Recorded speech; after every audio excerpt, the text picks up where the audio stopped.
আমি সীমা blog channel. আজকের recipe গলদা চিংড়ি ফ্রাই। চিংড়ি মাছ সবাই কম বেশি পছন্দ করে, তো আজকে আমি গলদা চিংড়ি দিয়ে ফ্রাই করে দেখাবো। তো চলুন দেখে নিই গলদা চিংড়ি প্রস্তুত প্রণালী। আর হ্যাঁ বন্ধুরা, রেসিপিটি ভালো লাগলে অবশ্যই চ্যানেলটি সাবস্ক্রাইব করে নেবেন। তো চলুন শুরু করি। তো চলে এসেছি বন্ধুরা, দেখুন আমি এখানে 6 পিসের মতো মাছ নিয়েছি। মাছগুলো কেটে নেব। তো আমি এখানে কেচি দিয়ে কাটছি, আপনাদের সুবিধা মতো আপনারা বটি দিয়ে কেটে নিতে পারেন। অনেক মানুষ চিংড়ি মাছ কাটে, তো ভিতরে যে ময়লাটা থাকে ওটা বের করতেই ভুলে যায়, অনেকে জানেই না যে আসলে ভিতরে অনেকটা ময়লা থাকে। তো আপনাদের দেখিয়ে দেব। প্রথমে আমি এখানে পাগুলো কেটে নিয়েছি। দেখুন সাইডে যে পাগুলো থাকে ওগুলো কেটে মাছ বরাবর এরকম কেটে নেব।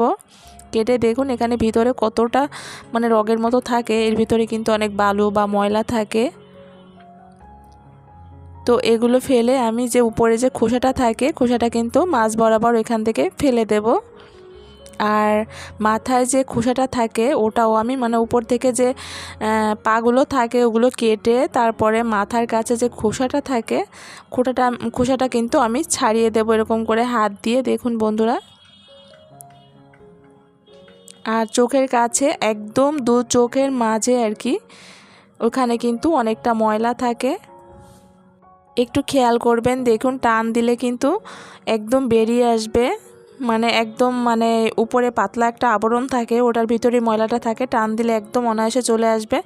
ঠিক এরকম করে সবগুলো বের করে নিতে হবে। অনেক মানুষ কিন্তু এটা বের করতে ভুলে যায় আর কি, দেখা যায় কোনটা ঘিলু কোনটা ময়লা এটাই আসলে বুঝতে পারে না। তো আপনাদের সব বিস্তারিত আপনাদের দেখিয়ে দেব। তো আমার একটা কাটা হয়ে গিয়েছে, আবার আমি আরেকটা দেখিয়ে দেব। ঠিক একইভাবে আমি পাগুলো কেটে নিয়েছি। পাগুলো কেটে মাছ বরাবর এরকম করে কেটে ওই সেই ময়লাটা রগের মতো যে ইয়েটা থাকে ওটার ভিতর অনেক ময়লা থাকে, বালু থাকে, ওগুলো অবশ্যই ওটা ফেলে দিতে হবে। অনেক মানুষ আপনি যে রান্নাই করেন না কেন চিংড়ি মাছ, তো চিংড়ি মাছ কাটতে গেলে এটা ফেলেই দিতে হবে। তো ওটা ফেলে দিয়ে এবার আমি আবার দু চোখের মাঝখানে যে ইয়েটা থাকে ওটি আমি দেখুন ময়লাটা আমি বের করে দেব। তো কিভাবে বের করছি একটু খেয়াল করবেন, ওটা যেন উপরে যে পাতলা আবরণ থাকে ওটা আস্তে ধরে টান দিলে কিন্তু বেরিয়ে আসবে। ঠিক এরকম করে সবগুলো কেটে নিয়েছি। এবার ধুয়ে নিয়েছি, ধুয়ে পরিষ্কার করে জল ঝরিয়ে নিয়েছি। তো অবশ্যই জলটা ঝরিয়ে নিতে হবে। তো মাছগুলো আমি নিয়ে নিয়েছি। দেখুন এখানে লবণ হলুদ দিয়ে দেবো পরিমাণ মতো, 1 চামচ শুকনো মরিচের গুঁড়া, 1 চামচ আদা রসুন এবং পেঁয়াজ বাটা 1 চামচ নিয়েছি, আর লেবুর রস দিয়ে দিয়েছি। তো সব কিছু দেওয়া হয়ে গেলে এবার হাত দিয়ে আমি ভালোভাবে মাখিয়ে নেব। তো আমি ম্যাগনেট করে কিন্তু এখানে 2-3 মিনিটের মতো রেখে দিয়েছিলাম। আর এখানে ছিক নিয়েছি কয়েকটা, দেখুন ছিকে আমি গেঁথে নেব। ঠিক এরকম করে গেঁথে নিতে হবে। আপনারা যে কোনো মুদি শপে গেলে কিন্তু এই ছিকগুলো পেয়ে যাবেন। অনেক মানুষ কিন্তু এই ছিকগুলো জিজ্ঞাসা করে যে আসলে কমেন্ট করেও জানা যে এই ছিকগুলো কোথায় পাওয়া যায়। তো সবগুলো একইভাবে আমি গেঁথে নিয়েছি। দেখুন এবারে আমি একটা ব্যাটার তৈরি করে নেব। তার জন্য এখানে 1/2 কাপের মতো বেসন, 1/2 কাপের মতো ময়দা,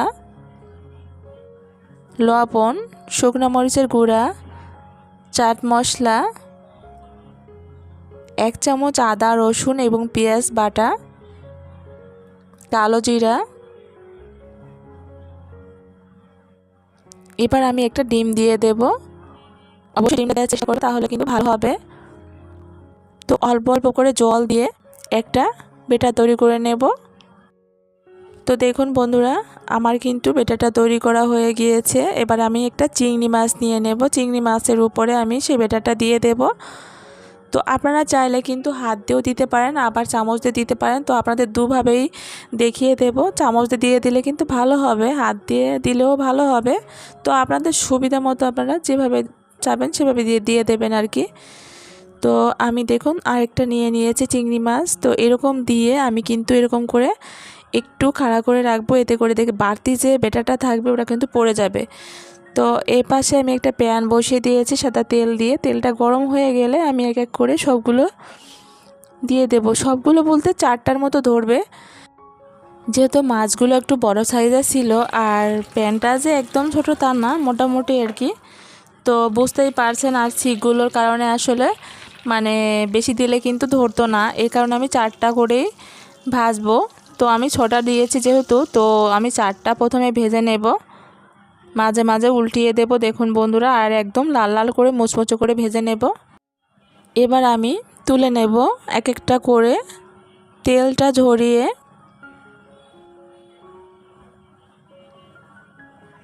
আর বাকি যে দুটোও কিন্তু আমি দিয়ে দেব, একইভাবে ভেজে নেব। তো আমার আসলে প্রথমে দুটো ভাজার পরেই কিন্তু আমি 4টা নামিয়েছি।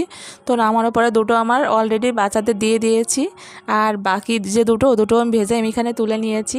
তো যাই হোক বন্ধুরা, আমার এই রেসিপিটি কেমন হয়েছে অবশ্যই আপনারা কমেন্ট করে জানেন।